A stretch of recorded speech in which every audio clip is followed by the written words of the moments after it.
Hi friends, Maruti సమర్పించిన త్రిబాణధారి barbaric cinema 29న release కాబోతుంది. Cinema మీద నమ్మకంతో ముందుగానే 2 రోజుల ముందే ప్రీమియర్స్ వేశారు. ఈ సినిమా ఎలా ఉందో ఇప్పుడు చూద్దాం. సైకాలజిస్ట్ శ్యామ్ తన మనవరాలు నిధి కనపట్లేదని పోలీస్ స్టేషన్కి వెళ్ళి కంప్లైంట్ ఇస్తాడు.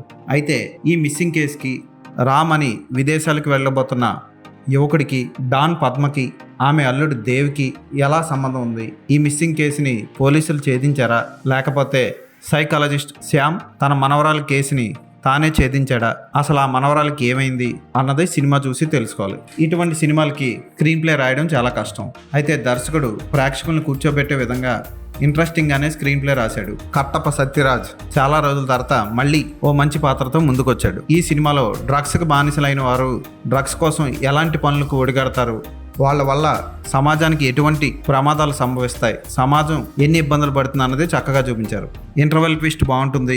ఇంటర్వెల్ ట్విస్ట్ తర్వాత సెకండ్ హాఫ్ మరింతగా స్పీడ్ అయి ప్రీ క్లైమాక్స్ వరకు అద్భుతంగా సాగుతుంది. క్లైమాక్స్ ట్విస్ట్ పర్వాలేదు అనిపిస్తుంది. దర్శకుడు క్లైమాక్స్ ని చక్కగానే ముగించాడు. సత్యరాజు నటన, వశిష్ఠ నటన ఈ సినిమాని నిలబెట్టాయని చెప్పొచ్చు. కొత్త యాక్టర్ దేవ్ పాత్రలో బాగానే చేశాడు. మొట్ట రాజేంద్రన్ దాసన్న పాత్రలో ఓకే అనిపిస్తాడు. చాలా రోజుల తర్వాత ఉదయభాన్ తెర మీద కనపడి మంచి పర్ఫార్మెన్స్ ఇచ్చారు లేడీ డాన్గా.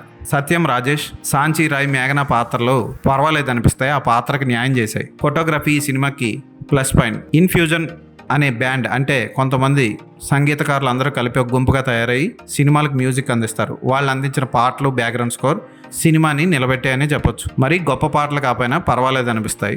దర్శకుడు మోహన్ శ్రీవత్స మంచి కథను ఎంచుకొని దానికి మంచి స్క్రీన్ ప్లే ఇవ్వడం వల్ల సినిమా చూసిన వాళ్ళకి ఎక్కడా బోర్ కొట్టదు.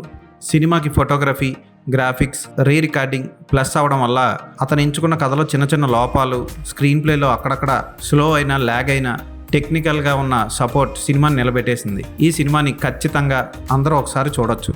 ఈ సినిమాకి నేను ఇచ్చే రేటింగ్ 3.5/5.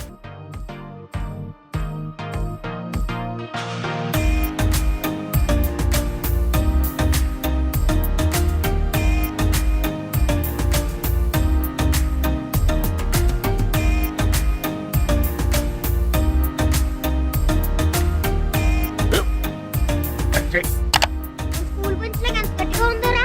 కొట్రా, కొట్టు, పర్లేదు, కొట్టు. అబ్బా చైన్ పెట్టేసింది బాబాయ్. ఆ, నీకు నొప్పి ఏంటి నువ్వు కొడతావా? కమా బిట్ మీ యార్.